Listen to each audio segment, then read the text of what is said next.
ನೀವು ನೋಡ್ತಾ ಇದ್ದೀರಾ ವಿವಿಸಿ ನ್ಯೂಸ್. ನಾನು ತೇಜಸ್ವಿನಿ. ಈಗ ಹೆಡ್ಲೈನ್ಸ್. ಹೊಸ ಬಿಪಿಎಲ್ ಕಾರ್ಡ್ ಶೀಘ್ರ ಬಿಡುಗಡೆ, ಪರಿಷ್ಕರಣೆ ವೇಗ, ಸಚಿವ ಕೆಎಚ್ ಮುನಿಯಪ್ಪ ವಿಶ್ವಾಸ. ಗೃಹಲಕ್ಷ್ಮಿ ಹಣ ಬೆಳಗಾವಿಯ ಲಕ್ಷ್ಮಿಗೆ ಸೇರಿದೆ, ಸಾರಿಗೆ ಇಲಾಖೆ ಆಪತ್ತಿನಲ್ಲಿದೆ, ವಿರೋಧ ಪಕ್ಷದ ನಾಯಕ ಛಲವಾದಿ ನಾರಾಯಣಸ್ವಾಮಿ ಹೇಳಿಕೆ. ಶಾಸಕ ಶಿವಲಿಂಗೇಗೌಡರದ್ದು ಗೂಂಡಾ ರಾಜಕಾರಣ, ಸಣ್ಣ ಸಮುದಾಯಗಳ ಮೇಲೆ ದರ್ಪ, ಗ್ರಾಮ ಪಂಚಾಯಿತಿ ಮಾಜಿ ಸದಸ್ಯ ಅಜ್ಜಪ್ಪ ಕಿಡಿ. 18ನೇ ತಾರೀಕಿನ ಸ್ನೇಹ ಸಮ್ಮೇಳನ ವಿವಾದ, ಅಧಿಕಾರಿಗಳು ಭಾಗವಹಿಸದಂತೆ ಆಗ್ರಹ, ಭಾಗವಹಿಸಿದರೆ ಧರಣಿಯ ಎಚ್ಚರಿಕೆ. ಹೆನ್ನಲಿ ಗ್ರಾಮದಲ್ಲಿ ಅಕ್ರಮ ಮರಳು ದಂಧೆ, 7 ಟಿಪ್ಪರ್ ಮರಳು ಜಪ್ತಿ, ಅಕ್ರಮ ಮರಳುಗಾರರಿಗೆ ತಹಶೀಲ್ದಾರ್ ಸುಪ್ರೀತಾ ಎಚ್ಚರಿಕೆ.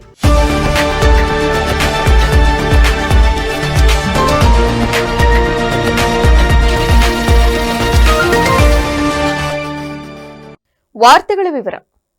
ಜಿಲ್ಲೆಯಲ್ಲಿ ಹೊಸ ಬಿಪಿಎಲ್ ಕಾರ್ಡ್ಗಳ ವಿತರಣೆ ಮತ್ತು ಎಪಿಎಲ್ ಬಿಪಿಎಲ್ ಕಾರ್ಡ್ಗಳ ಪರಿಷ್ಕರಣೆ ಪ್ರಕ್ರಿಯೆಯನ್ನು ಶೀಘ್ರ ಪೂರ್ಣಗೊಳಿಸಲಾಗುವುದೆಂದು ಆಹಾರ, ನಾಗರಿಕ ಸರಬರಾಜು ಮತ್ತು ಗ್ರಾಹಕ ವ್ಯವಹಾರಗಳ ಸಚಿವ ಕೆಎಚ್ ಮುನಿಯಪ್ಪ ಭರವಸೆ ನೀಡಿದರು. ನಗರದ ಪ್ರವಾಸಿ ಮಂದಿರದಲ್ಲಿ ಮಾಧ್ಯಮ ಪ್ರತಿನಿಧಿಗಳೊಂದಿಗೆ ಶುಕ್ರವಾರ ಮಾತನಾಡಿದ ಅವರು, ಸರ್ಕಾರ ಅಧಿಕಾರಕ್ಕೆ ಬಂದ ಬಳಿಕ ರಾಜ್ಯಾದ್ಯಂತ ಈಗಾಗಲೇ 3 ರಿಂದ 4 ಲಕ್ಷ ಹೊಸ ರೇಷನ್ ಕಾರ್ಡ್ಗಳನ್ನು ವಿತರಿಸಲಾಗಿದೆ. ಹಾಸನ ಜಿಲ್ಲೆಯಲ್ಲೀಗ ಒಟ್ಟು 5,64,000 ಬಿಪಿಎಲ್ ಕಾರ್ಡ್ಗಳಿದ್ದು, ಅವುಗಳಲ್ಲಿ ಸುಮಾರು 82% ಕಾರ್ಡ್ಗಳಿಗೆ ಪ್ರಸ್ತುತ ಧಾನ್ಯ ವಿತರಣೆ ನಡೆಯುತ್ತಿದೆ. ಕೇಂದ್ರ ಸರ್ಕಾರದಿಂದ ಪ್ರತಿ ವ್ಯಕ್ತಿಗೆ 5 ಕೆಜಿ ಹಾಗೂ ರಾಜ್ಯ ಸರ್ಕಾರದಿಂದ 5 ಕೆಜಿ ಅಕ್ಕಿ ನೀಡಲಾಗುತ್ತಿದ್ದು, ಒಟ್ಟಾರೆ 10 ಕೆಜಿ ಅಕ್ಕಿ ಲಭಿಸುತ್ತಿದೆ ಎಂದು ಹೇಳಿದರು. ರಾಜ್ಯದಾದ್ಯಂತ 210 ಹೊಸ ನ್ಯಾಯಬೆಲೆ ಅಂಗಡಿಗಳನ್ನು ತೆರೆಯಲು ತೀರ್ಮಾನಿಸಲಾಗಿದ್ದು, ಜನರಿಗೆ ಸಮೀಪದಲ್ಲೇ ಸೌಲಭ್ಯ ಒದಗಿಸುವುದು ಸರ್ಕಾರದ ಉದ್ದೇಶ ಎಂದರು. ಎಪಿಎಲ್ ಹಾಗೂ ಬಿಪಿಎಲ್ ಕಾರ್ಡ್ಗಳ ಪರಿಷ್ಕರಣೆ ಈಗಾಗಲೇ ಆರಂಭವಾಗಿದ್ದು, ತಪ್ಪು ದಾಖಲೆಗಳು, ಡ್ಯೂಪ್ಲಿಕೇಟ್ ನೋಂದಣಿ ಮತ್ತು ಅರ್ಹತೆ ಇಲ್ಲದವರ ಹೆಸರನ್ನು ವಿಲೇವಾರಿ ಮಾಡುವ ಕಾರ್ಯ ನಡೆಯುತ್ತಿದೆ. ಹಾಸನ ಜಿಲ್ಲೆಯಲ್ಲಿ 22,392 ಕಾರ್ಡ್ಗಳ ಪರಿಶೀಲನೆ ಪ್ರಗತಿಯಲ್ಲಿದೆ ಎಂದರು. ಇನ್ನು ರಾಜಕೀಯವಾಗಿ ಮಾತನಾಡಿದ ಅವರು, ಅಧಿಕಾರ ಹಂಚಿಕೆ ಮತ್ತು ರಾಜಕೀಯ ಬದಲಾವಣೆ ಕುರಿತ ಪ್ರಶ್ನೆಗೆ ಉತ್ತರಿಸಿದ ಸಚಿವರು, ಆ ನಿರ್ಧಾರಗಳು ಹೈಕಮಾಂಡ್ ವ್ಯಾಪ್ತಿಗೆ ಸೇರಿದ್ದು, ಅದರ ತೀರ್ಮಾನಕ್ಕೆ ತಾವು ಬದ್ಧರಾಗಿರುವುದಾಗಿ ಹೇಳಿದರು. ಮುಖ್ಯಮಂತ್ರಿ ಸಿದ್ದರಾಮಯ್ಯ ಸಾರ್ವಜನಿಕ ಹಿತದೃಷ್ಟಿಯಿಂದ ಬಜೆಟ್ ಮಂಡಿಸುತ್ತಿದ್ದು, ಅಭಿವೃದ್ಧಿಪರ ಯೋಜನೆಗಳನ್ನು ಜಾರಿಗೆ ತರುತ್ತಿದ್ದಾರೆಂದು ಪ್ರಶಂಸಿಸಿದರು. ಉಪಮುಖ್ಯಮಂತ್ರಿ ಡಿಕೆ ಶಿವಕುಮಾರ್ ನೀಡಿದ ಹೇಳಿಕೆ ಕುರಿತು ಪ್ರತಿಕ್ರಿಯಿಸಿ, ಸಂಬಂಧಪಟ್ಟವರು ಪರಸ್ಪರ ಚರ್ಚೆ ಮೂಲಕ ವಿಷಯ ಬಗೆಹರಿಸಿಕೊಳ್ಳಬೇಕೆಂದು ತಿಳಿಸಿದರು. ಜಿಲ್ಲಾಧಿಕಾರಿಗಳ ಮತ್ತು ಸಿಇಒರ ನೇತೃತ್ವದಲ್ಲಿ ನಮ್ಮ ಇಲಾಖೆಯ ಜಾಯಿನ್ ನಾವೆಲ್ಲ ಒಂದು ಮೀಟಿಂಗ್ ಮಾಡ್ತೀವಿ.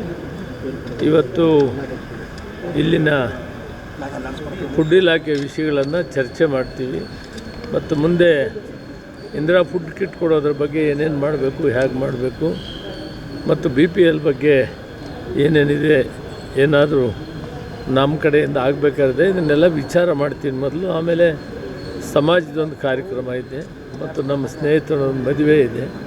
ಇದು ಮೊದಲು ನಾನು ಸರ್ಕಾರಿ ಕಾರ್ಯಕ್ರಮ ಮುಗಿಸಿ ಆ ಕಾರ್ಯಕ್ರಮಕ್ಕೆ ಹೋಗ್ತೀನಿ. ಅದಾದಮೇಲೆ ನಿಮ್ಮನ್ನು ಮತ್ತೆ ಮಾತಾಡ್ತೀನಿ. ಬಿಪಿಎಲ್ ಕಾರ್ಡ್ ತಿದ್ದುಪಡಿನೂ ಆಯ್ತಿಲ್ಲ, ಹೊಸದಾಗಿ ಸೇರ್ಪಡೆನೂ ಆಯ್ತಿಲ್ಲ ಸರ್. ಸಾಕಷ್ಟು ಜನ ವಾಪಸ್ ಬಿಡ್ತೀರಾ? ನಾವು ಬಂದ ಮೇಲೆ 3.5 ರಿಂದ 4 ಲಕ್ಷ ಹೊಸ ಕಾರ್ಡ್ ಕೊಟ್ಟಿದ್ದೀವಿ. ಆರೋಗ್ಯಕ್ಕೆ ಅಂತ ಹಾಕಿದಾಗ ಬೇರೆ ಬೇರೆವೆಲ್ಲ ಕೊಟ್ಟಿದ್ದೀವಿ. ಇನ್ನೂ BPL ಕಾರ್ಡ್ ಬೇಕು ಅಂತ ಹೇಳ್ತಾರೆ. ನಾನು ಆದಷ್ಟು ಬೇಗ ಅದನ್ನು ಬಿಡುಗಡೆ ಮಾಡೋಕ್ಕೆ ಪ್ಲ್ಯಾನ್ ಮಾಡಿದ್ದೀನಿ. ಬಟ್ ಸಾಕಷ್ಟು BPLನಲ್ಲಿ APL ಇವೆ, ಅದನ್ನು ತೆಗೆಯೋ ಕೆಲಸ ಪರಿಷ್ಕರಣೆ ಮಾಡ್ತಾಯಿದ್ದೀವಿ. ಅದು ತಕ್ಷಣಕ್ಕೆ ಮುಗಿಯಲ್ಲ ಅಂಥೇಳಿ ನಾನು ಲೇಟ್ ಮಾಡಲ್ಲ. ಆದಷ್ಟು ಬೇಗ BPL ಕಾರ್ಡ್ ಬಿಡ್ತೀನಿ ಸರ್. ಪರಿಷ್ಕರಣೆ ಪತ್ರ ಏನಾಗಿದೆ, ಒಂದೇ ಕುಟುಂಬದಲ್ಲಿ ತಾಯಿ ತಂದೆ ಇರ್ತಾರೆ, ಮಗ ಸೊಸೆ ಬೇರೆ ಹೋಗಿರ್ತಾರೆ. ಆ ಬೇರೆ ಹೋಗೋದರೂ ಕಾರ್ಡ್ಗೆ ಅರ್ಜಿ ಹಾಕಿರೋ ಜಾಸ್ತಿ ಇರ್ತಾರೆ. ಅದಕ್ಕೆ ಏನು ಗಮನದಂಡ ಮಾಡಿದ್ದೀವಿ, ತಹಸೀಲ್ದಾರ್ಗೆ ಅರ್ಜಿ ಕೊಟ್ಟರೆ 15 ದಿನದೊಳಗಡೆ ತಹಸೀಲ್ದಾರ್ ಅವರಿಗೆ ಅವ್ರು ಬೇರೆ ವಾಸ ಇರಬೇಕು, ಬೇರೆ ಮನೆ ಇರಬೇಕು, ಆವಾಗ ಅವರು ರೇಷನ್ ಕಾರ್ಡ್ ಕೊಡ್ತಾರೆ BPL. ಇದು ಸ್ವಲ್ಪ ಲೋಪದೋಷಗಳಿದೆ. ಅದನ್ನು ನಾನು ಪದೇ ಪದೇ ಹೇಳಿದ್ದೀನಿ. 15 ದಿನದೊಳಗಡೆ ನಿಮಗೆ BPL ಕಾರ್ಡ್ ಕೊಡ್ತೀವಿ, ನೀವು ಹೋಗಿ ತಹಸೀಲ್ದಾರ್ನ ಅರ್ಜಿ ಕೊಟ್ಟು ಮಾತಾಡಿ ಅಂತ ಹೇಳಿದ್ದೀನಿ. ಅದು ಸರಿಯಾಗಿ ಆಗ್ತಾಯಿಲ್ಲ. ಇವತ್ತು ಮತ್ತೆ ನಿಮ್ಮ ಗೃಹಲಕ್ಷ್ಮಿಯರಿಗೆ ನೀಡಬೇಕಾದ ಹಣ ಬೆಳಗಾವಿಯ ಲಕ್ಷ್ಮಿಗೆ ಹೋಗಿದೆ. ರಾಜ್ಯದಲ್ಲಿ ಅಭಿವೃದ್ಧಿ ಶೂನ್ಯವಾಗಿದ್ದು, ದರೋಡೆ ಹೆಚ್ಚಾಗಿದೆ ಎಂದು ವಿಧಾನ ಪರಿಷತ್ ವಿರೋಧ ಪಕ್ಷದ ನಾಯಕರಾದ ಛಲವಾದಿ ನಾರಾಯಣಸ್ವಾಮಿ ಅವರು ಹೇಳಿದ್ದಾರೆ. ಇಂದು ಹಾಸನದಲ್ಲಿ ಸುದ್ದಿಗಾರರೊಂದಿಗೆ ಮಾತನಾಡಿದ ಅವರು, ಕರ್ನಾಟಕದಲ್ಲಿ ಸಾವಿರಾರು ಸಮಸ್ಯೆಗಳ ಉಲ್ಬಣಕ್ಕೆ ಕಾಂಗ್ರೆಸ್ ಸರ್ಕಾರ ಕಾರಣವಾಗಿದೆ. ರಾಜ್ಯದಲ್ಲಿ ಅತ್ಯಾಚಾರ, ದರೋಡೆ ಹೀಗೆ ಅನೇಕ ಸಮಸ್ಯೆಗಳು ಹೆಚ್ಚಾಗಿವೆ. 5 ಗ್ಯಾರಂಟಿಗಳನ್ನು ಕೊಡುತ್ತೇವೆಂದು ಹೇಳುತ್ತಾ ಸರ್ಕಾರ ಲೂಟಿಗಿಳಿದಿದೆ. ಅದರ ನಡುವೆ ಯಾವ ಸಾಧನೆಗಾಗಿ 1000 ದಿನಗಳ ಸಂಭ್ರಮಾಚರಣೆಗೆ ಸಿದ್ಧವಾಗಿದೆ. ರಾಜ್ಯದಲ್ಲಿ ಶಾಲಾ ಮಕ್ಕಳನ್ನು ಲಾರಿಗಳಲ್ಲಿ, ಜೆಸಿಬಿ ಟಿಪ್ಪರ್ಗಳಲ್ಲಿ ಟ್ರಿಪ್ಗೆ ಕರೆದುಕೊಂಡು ಹೋಗುತ್ತಿದ್ದಾರೆ. ಇದು ಸರ್ಕಾರದ ನೀತಿಯೇ? ಸರ್ಕಾರಕ್ಕೆ ನಾಚಿಕೆಯಾಗಬೇಕು ಎಂದಿದ್ದಾರೆ. ಹೆಣ್ಣು ಮಕ್ಕಳಿಗೆ ಫ್ರೀ ಬಸ್ ಮಾಡಿದ ದಿನದಿಂದಲೇ ಸಾರಿಗೆ ಇಲಾಖೆಗೆ ಆಪತ್ತು ಬಂತು. ಹಣ ಇಲ್ಲದೆ ಇಂದು ಸಾರಿಗೆ ಇಲಾಖೆ ಸೊರಗುತ್ತಿದೆ. ಇಂದಿರಾ ಕಿಟ್ ಅನ್ನು ಕೂಡ ಕೊಡಲು ಸಾಧ್ಯವಾಗಿಲ್ಲ. ಯಾವ ಕಾರಣದಿಂದ ಸಂಭ್ರಮಾಚರಣೆ ಮಾಡಲು ಹೊರಟಿದ್ದೀರೆಂದು ಪ್ರಶ್ನಿಸಿದ್ದಾರೆ. ದೇಶವನ್ನು ಸುಭದ್ರಗೊಳಿಸಲಿಕ್ಕೆ ಯಾವ ತ್ಯಾಗಕ್ಕೂ ಕೂಡ ಭಾರತೀಯ ಜನತಾ ಪಕ್ಷ ಸಿದ್ಧವಾಗಿರುತ್ತದೆ. ಅಕ್ಷಯ್ ಚಿನ್ನ ನೆಹರೂರವರು ಅಲ್ಲಿ ಒಂದೇ ಒಂದು ಹುಲ್ಲು ಬೆಳೆಯೋದಿಲ್ಲ, ಅದು ನನ್ನ ತಲೆ ಹೇಗಿದೆಯೋ ಆಗಿದೆ ಅಂತ. ಯಾಕಂದರೆ ಆ ತಲೆಯಲ್ಲಿ ಕೂದಲೇ ಇರಲಿಲ್ಲಲ್ಲ, ಇನ್ನೂ ಒಳಗಡೆ ಏನಿತ್ತೋ ಇರಲಿಲ್ವೋ ಅದು ಗೊತ್ತಿಲ್ಲ ನನಗೆ, ತಲೆ ಒಳಗಡೆಗೆ. ಆದರೆ ತಲೆ ಮೇಲೆ ಅವ್ರಿಗೆ ಕೂದಲಿರಲಿಲ್ಲ. ಅದನ್ನು ಉದಾಹರಣೆ ಕೊಟ್ಟು ಅಕ್ಷಯ್ ಚಿನ್ನಲ್ಲಿ ಒಂದು ಹುಲ್ಲು ಕಡ್ಡಿನೂ ಬೆಳೆಯಲ್ಲ, ಅದನ್ನ ಯಾಕೆ ನಾವು ಇಟ್ಕೊಳ್ಬೇಕಂತೇಳಿ ಚೀನಾಗೆ ಕೊಟ್ರಿ. ಭಾರತನ ಅವತ್ತು ಮಾರದಂತಾಗಲಿಲ್ವಾ? ಶ್ರೀಲಂಕಾಗೆ ಕೊಟ್ರಿ. ಹೀಗೆ ದೇಶವನ್ನು ಮಾರಿದವರು ನೀವು ಕಾಂಗ್ರೆಸ್ನವರು. 65 ವರ್ಷಗಳ ಕಾಲ ನಿಮ್ಮನ್ನು ಯಾವ ರೀತಿ ಸಹಿಸಿಕೊಂಡಿದೆ ಈ ದೇಶ ಅನ್ನೋದು, ಲಕ್ಷಾಂತರ ಕೋಟಿಗಳ ಭ್ರಷ್ಟಾಚಾರವನ್ನು ಮಾಡಿದ್ದು. 2G ಸ್ಕ್ಯಾಮ್ ಇರ್ಬೋದು, ಕಾಲ್ಗೆಟ್ ಇರ್ಬೋದು, ಬೋಫಾರ್ಸ್ ಇರ್ಬೋದು, ಜೀಪ್ಗಳು ಕೊಂಡಿದ್ದಿರ್ಬೋದು, ಕಾಮನ್ವೆಲ್ತ್ ಗೇಮ್ಸ್ ಇರ್ಬೋದು, ಲಕ್ಷಾಂತರ ಕೋಟಿಗಳ ನಿಮ್ಮ ಭ್ರಷ್ಟಾಚಾರ ಇವತ್ತು ಜನ ಮರ್ತಿಲ್ಲ. ಮೋದಿಯವರ ಬಗ್ಗೆ ಒಂದೇ ಒಂದು ಚಕಾರ ಎತ್ತಲಿಕ್ಕೆ ಯಾರಿಗೂ ಸಾಧ್ಯ ಇಲ್ಲ. ಅವರು ಮಾತ್ರ ಅಲ್ಲ, ಅವರ ಕ್ಯಾಬಿನೆಟ್ ಕಲೀಗ್ಸನ್ನು ಕೂಡ ಭ್ರಷ್ಟಾಚಾರದ ಹೆಸರಿನಲ್ಲಿ ಯಾರೂ ಕರೆಯಲಿಕ್ಕೆ ಸಾಧ್ಯ ಇಲ್ಲ ಈ ದೇಶದಲ್ಲಿ. ಇಂಥ ಇದ್ರೂ ಕೂಡ ಇವತ್ತು ರಾಹುಲ್ ಗಾಂಧಿಯವರು ಒಂದು ಸಂಸದೀಯ ವ್ಯವಸ್ಥೆಗೆ ಮಾರಕವಾಗಿರ್ತಕ್ಕಂಥ ವ್ಯಕ್ತಿ.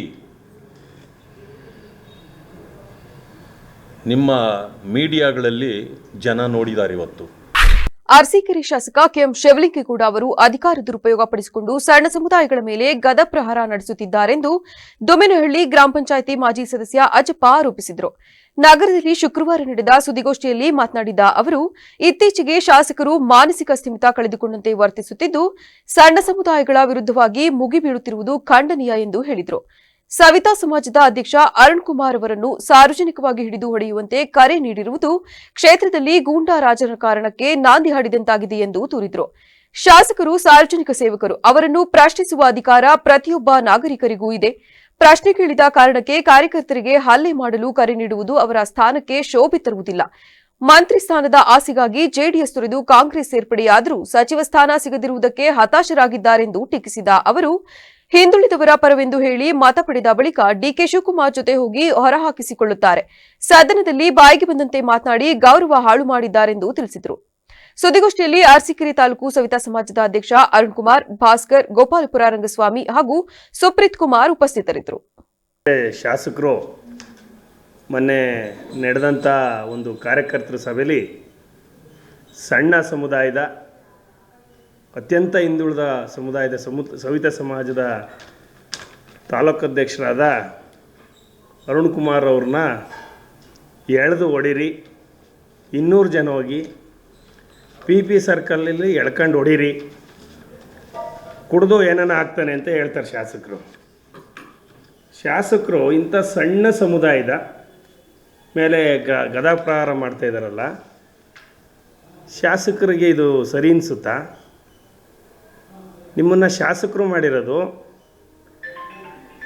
ನೀವು ಶಾಸಕರು ಅಂದ್ರೆ ಆ ಸ್ಥಾನ ಅಂದರೆ ಏನು ಅಂತ ಗೊತ್ತಾ ನಿಮಗೆ? ಶಾಸಕರೇ, ನೀವು ಅರಸೀಕೆರೆ ತಾಲೂಕಿನ ಆಸ್ತಿ, ನಾವು ಕಟ್ತಾ ಇರೋಂಥ ಟ್ಯಾಕ್ಸಲ್ಲಿ ನಿಮಗೆ ಸಂಬಳ ಕೊಡ್ತಾಯಿದ್ದೀವಿ. ನಿಮ್ಮನ್ನು ಬೈಯೋದಕ್ಕೆ, ಟೀಕೆ ಮಾಡೋದಕ್ಕೆ ನಮಗೆ ಹಕ್ಕಿರುತ್ತೆ. ಸಾರ್ವಜನಿಕರಿಗೆ ಯಾರೇ ಆಗಿರ್ಬೋದು, ಅದು ಸವಿತಾ ಸಮಾಜದವ್ರಿರ್ಬೋದು, ಯಾದವ್ ಸಮಾಜದವ್ರಿರ್ಬೋದು, ದಲಿತರಿರ್ಬೋದು. ನಾವು ಬೈಯೋಕ್ಕೆ ಅವಕಾಶ ಇರುತ್ತೆ. ನಿಮ್ಗೆ ಅದು ಗೊತ್ತಾ? ಶಾಸಕ ಸ್ಥಾನ ಅನ್ನೋದೇನು ಅಂತ ಗೊತ್ತಾ? ನೀವೊಂಥರ ಈ ಉತ್ತರ ಕೊರಿಯಾದ ಪ್ರಧಾನಮಂತ್ರಿ ಕಿಮ್ ಜಾಂಗ್ ಆ ಥರ ಆಡ್ತಾಯಿದ್ದೀರಾ ಅರಸೀಕೆರೆಯಲ್ಲಿ. ಈ ನಡುವೆ ಮಾನಸಿಕವಾದಂಥ ಸ್ಥಿಮಿತನ ಕಳ್ಕೊಂಡು ಸಣ್ಣ ಸಣ್ಣ ಸಮುದಾಯದ ಮೇಲೆ, ಪಾಪ ಅವರು ಅತ್ಯಂತ ಹಿಂದುಳಿದಂಥ ಸಮುದಾಯ ಸವಿತ ಸಮಾಜ, ಆ ಸಮಾಜದ ಮೇಲೆ ಬೀಳ್ತಿರಲ್ಲ. ಬೆಳಗ್ಗೆ ಎದ್ದು ಅವ್ರ ಹತ್ರ ಅವ್ರೇನಾರ ಇಲ್ಲ ಅಂದಿದ್ರೆ ನಾವು ಮನುಷ್ಯರ ಥರ ಕಾಣ್ತೀವ? ನಾವು ಮನುಷ್ಯರಾಗಿರ್ತೀವ? ಸವಿತಾ ಸಮಾಜ ಈ ರಾಜ್ಯದಲ್ಲಿ ಇಲ್ಲ ಅಂದರೆ ಆ ಸಮುದಾಯದ ಒಬ್ಬ ಪಾಪ ಬಡಪಾಯಿನ ಎಳೆದು ಹೊಡೀರಿ ಅಂತ ಹೇಳ್ತಿರಲ್ಲ, ಅವರು ರಾತ್ರಿ. ನಾವು ಇದೇ ತಿಂಗಳ 28ನೇ ತಾರೀಕಿನಂದು ನಡೆಯುವ ಕಾಂಗ್ರೆಸ್ ಕಾರ್ಯಕರ್ತರ ಸಮ್ಮೇಳನ ಸಂಪೂರ್ಣವಾಗಿ ಪಕ್ಷದ ಕಾರ್ಯಕ್ರಮವಾಗಿ ನಡೆಸುತ್ತಿದ್ದೇವೆ. ಕಾಂಗ್ರೆಸ್ನಲ್ಲಿರುವ ಸದಸ್ಯರನ್ನು ಪ್ರತಿಯೊಬ್ಬರನ್ನು ಆಹ್ವಾನಿಸುವ ವ್ಯವಸ್ಥೆ ಮಾಡಿದ್ದೇವೆಂದು ಕಾಂಗ್ರೆಸ್ ಮಾಜಿ ಸಚಿವ ಬಿ ಶಿವರಾಮ್ ಸ್ಪಷ್ಟಪಡಿಸಿದರು. ಪತ್ರಿಕಾಗೋಷ್ಠಿಯಲ್ಲಿ ಮಾತನಾಡಿದ ಅವರು, ಪಿಡಿಒ ಹಾಗೂ ಇಒ ಅಧಿಕಾರಿಗಳು ಕಾರ್ಯಕ್ರಮಕ್ಕೆ ಆಹ್ವಾನಿತರಾಗುವ ಮಾಹಿತಿ ನಮಗೆ ದೊರೆತಿದೆ.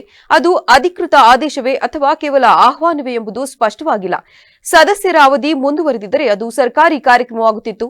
ಆದರೆ ಇದು ಶಾಸಕರ ವೈಯಕ್ತಿಕ ಕಾರ್ಯಕ್ರಮವಾಗಿದ್ದು ಅಧಿಕಾರಿಗಳು ಭಾಗವಹಿಸುವುದು ಸೂಕ್ತವಲ್ಲ. ಅಧಿಕಾರಿಗಳು ಭಾಗವಹಿಸಿದರೆ ಕೇವಲ ಪ್ರತಿಭಟನೆ ಮಾತ್ರವಲ್ಲ, ಸಂಪೂರ್ಣ ಧರಣಿ ಹಮ್ಮಿಕೊಳ್ಳುವುದು ಎಂದರು.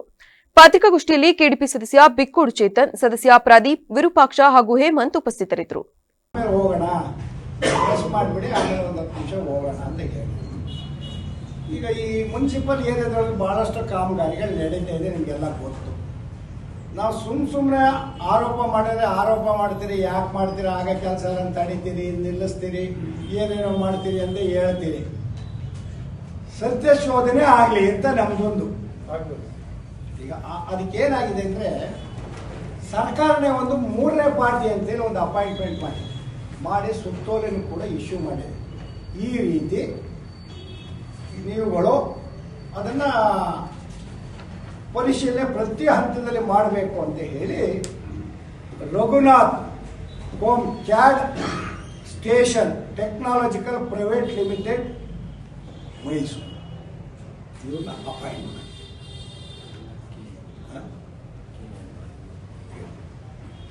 ಮಾಡಿದೆ. ಆಮೇಲೆ ಗೈಡ್ಲೈನ್ಸ್ ಕೂಡ ಸರ್ಕಾರನ ಸೇರಿಸಿ ಕೊಟ್ಟಿದೆ. ಈ ಥರ ನಿಯಮದೊಳಗೆ ನೀವು ಪ್ರತಿಯೊಂದನ್ನು ಮಾಡಬೇಕು. ಮಾಡುವಾಗ ಈ ಥರ್ಡ್ ಪಾರ್ಟಿ ಇನ್ಸ್ಪೆಕ್ಷನ್ ಇಂಜಿನಿಯರ್ ಸ್ಪಾಟಲ್ಲಿ ಇರಬೇಕು, ಪ್ರತಿಯೊಂದು ಫೋಟೋ ಆಗಬೇಕು, quality test exercise should be done on the spot, ಎಲ್ಲ ಇದು ಇದೆ. ಇಷ್ಟು ಇದ್ದಾಗ ಥರ್ಡ್ ಪಾರ್ಟಿ ಇನ್ಸ್ಪೆಕ್ಷನ್ ಮಾಡಿದ್ರೆ ಅವ್ರಿಗೆ ಮಾಹಿತಿ ಕೊಡ್ಬೇಕು ತಾನೆ. ಅವರು ಇಂಜಿನಿಯರ್ ಸ್ಥಳದಲ್ಲಿ ಇರ್ಬೇಕು ತಾನೆ. ಮೊದಲನೇ ಆರೋಪ, ಇಲ್ಲಿಯ ಇಂಜಿನಿಯರ್ ಇದ್ದಾರಲ್ಲ ಅವರೇ ಸ್ಪಾಟ್ಗೆ ಹೋಗಲ್ಲ, ಫೋನ್ ಎತ್ತಲ್ಲ. പക്ഷെ ನಿಮ್ಗೆಲ್ಲರಿಗೂ ಗೊತ್ತಿರೋದು ಪುರಸಭೆ ಇಂಜಿನಿಯರ್ ಸರ್. ಎರಡನೇದು, ನಾನು ಇವ್ರಿಗೆ ಕೇಳ್ಕೊಂಡೆ, ನೋಡಪ್ಪ ನಾವು ಮಾಡೋದು ಅಕ್ರಮವಾಗಿ ಮರಳು ಕಟಿಂಗ್ ಹಾಗೂ ಶೇಖರಣೆ ಮಾಡಲಾಗುತ್ತಿದೆ ಎಂಬ ಖಚಿತ ಮಾಹಿತಿಯ ಮೇರೆಗೆ ತಹಶೀಲ್ದಾರ್ ಸುಪ್ರೀತ್ ಅವರ ನೇತೃತ್ವದಲ್ಲಿ ಕಂದಾಯ ಹಾಗೂ ಪೊಲೀಸ್ ಅಧಿಕಾರಿಗಳ ತಂಡ ದಾಳಿ ನಡೆಸಿ 7 ಟಿಪ್ಪರ್ ಲಾರಿಗಳಷ್ಟು ಮರಳನ್ನು ವಶಪಡಿಸಿಕೊಂಡ ಘಟನೆ ಸಕಲೇಶಪುರ ತಾಲೂಕಿನ ಹೆನ್ನಲಿ ಗ್ರಾಮದಲ್ಲಿ ನಡೆದಿದೆ. ತಾಲೂಕಿನ ವಿವಿಧೆಡೆ ಅಕ್ರಮ ಮರಳು ಗಣಿಗಾರಿಕೆ ನಡೆಯುತ್ತಿದೆ ಎಂಬ ಸಾರ್ವಜನಿಕ ದೂರುಗಳ ಹಿನ್ನೆಲೆಯಲ್ಲಿ ಅಧಿಕಾರಿಗಳು ಕಾರ್ಯಾಚರಣೆ ನಡೆಸಿದ್ದು, ಸ್ಥಳದಲ್ಲಿ ಅಕ್ರಮವಾಗಿ ಕಟಿಂಗ್ ಮಾಡಿದ್ದ ಮರಳನ್ನು ವಶಕ್ಕೆ ಪಡೆದು ತಾಲೂಕು ಕಚೇರಿ ಸಮೀಪಕ್ಕೆ ತರಿಸಿ ಸುರಿಯಲಾಗಿದೆ. ಈ ಸಂದರ್ಭದಲ್ಲಿ ಮಾತನಾಡಿದ ತಹಶೀಲ್ದಾರ್ ಸುಪ್ರೀತಾ, ಸರ್ಕಾರದ ಅನುಮತಿ ಇಲ್ಲದೆ ಮರಳು ಕಟಿಂಗ್ ಹಾಗೂ ಶೇಖರಣೆ ಮಾಡುವುದು ಕಾನೂನು ಬಾಹಿರವಾಗಿದ್ದು, ಇಂತಹ ಚಟುವಟಿಕೆಗಳಲ್ಲಿ ತೊಡಗಿರುವವರ ವಿರುದ್ಧ ಕಠಿಣ ಕ್ರಮ ಕೈಗೊಳ್ಳಲಾಗುವುದು ಎಂದರು. ಅಲ್ಲದೆ ಅಕ್ರಮವಾಗಿ ಪಡೆದುಕೊಂಡ ಮರಳನ್ನು ಬಳಸಿ ಕಟ್ಟಡ ಕಾಮಗಾರಿ ನಡೆಸುತ್ತಿರುವುದು ಕಂಡುಬಂದರೆ ಸಂಬಂಧಿಸಿದ ಕಟ್ಟಡ ಮಾಲೀಕರ ಮೇಲೆಯೂ ಕಾನೂನು ಕ್ರಮ ಜರುಗಿಸಲಾಗುವುದೆಂದು ಎಚ್ಚರಿಸಿದರು. ಕಾರ್ಯಾಚರಣೆಯಲ್ಲಿ ನಗರ ಪೊಲೀಸ್ ಇನ್ಸ್ಪೆಕ್ಟರ್ ವನರಾಜು, ಕಂದಾಯ ಅಧಿಕಾರಿ, ಕಂದಾಯ ನಿರೀಕ್ಷಕ ದಾನ್ ಪ್ರಕಾಶ್ ಹಾಗೂ ಗ್ರಾಮಾಧಿಕಾರಿ ಶಿಲ್ಪಾ ಸೇರಿದಂತೆ ಸಿಬ್ಬಂದಿಗಳು ಪಾಲ್ಗೊಂಡಿದ್ದರು. ಈಗ ಮತ್ತೊಮ್ಮೆ ಹೆಡ್ಲೈನ್ಸ್. ಹೊಸ ಬಿಪಿಎಲ್ ಕಾರ್ಡ್ ಶೀಘ್ರ ಬಿಡುಗಡೆ, ಪರಿಷ್ಕರಣೆ ವೇಗ, ಸಚಿವ ಕೆಎಚ್ ಮುನಿಯಪ್ಪ ವಿಶ್ವಾಸ. ಗೃಹಲಕ್ಷ್ಮಿ ಹಣ ಬೆಳಗಾವಿಯ ಲಕ್ಷ್ಮಿಗೆ ಸೇರಿದೆ, ಸಾರಿಗೆ ಇಲಾಖೆ ಆಪತ್ತಿನಲ್ಲಿದೆ, ವಿರೋಧ ಪಕ್ಷದ ನಾಯಕ ಛಲವಾದಿ ನಾರಾಯಣಸ್ವಾಮಿ ಹೇಳಿಕೆ. ಶಾಸಕ ಶಿವಲಿಂಗೇಗೌಡರದ್ದು ಗೂಂಡಾ ರಾಜಕಾರಣ, ಸಣ್ಣ ಸಮುದಾಯಗಳ ಮೇಲೆ ದರ್ಪ, ಗ್ರಾಮ ಪಂಚಾಯಿತಿ ಮಾಜಿ ಸದಸ್ಯ ಅಜ್ಜಪ್ಪ ಕಿಡಿ. 18ನೇ ತಾರೀಕಿನ ಸ್ನೇಹ ಸಮ್ಮೇಳನ ವಿವಾದ, ಅಧಿಕಾರಿಗಳು ಭಾಗವಹಿಸದಂತೆ ಆಗ್ರಹ, ಭಾಗವಹಿಸಿದರೆ ಧರಣಿಯ ಎಚ್ಚರಿಕೆ. ಹೆನ್ನಲಿ ಗ್ರಾಮದಲ್ಲಿ ಅಕ್ರಮ ಮರಳು ದಂಧೆ, 7 ಟಿಪ್ಪರ್ ಮರಳು ಜಪ್ತಿ, ಅಕ್ರಮ ಮರಳುಗಾರರಿಗೆ ತಹಶೀಲ್ದಾರ್ ಸುಪ್ರೀತಾ ಎಚ್ಚರಿಕೆ. ಕ್ಷಣ ಕ್ಷಣದ ಸುದ್ದಿಗಾಗಿ ನೋಡ್ತಾ ಇರಿ ವಿವಿಸಿ ಟಿವಿ, ಸತ್ಯದ ಕಡೆ ನಮ್ಮ ನಡೆ.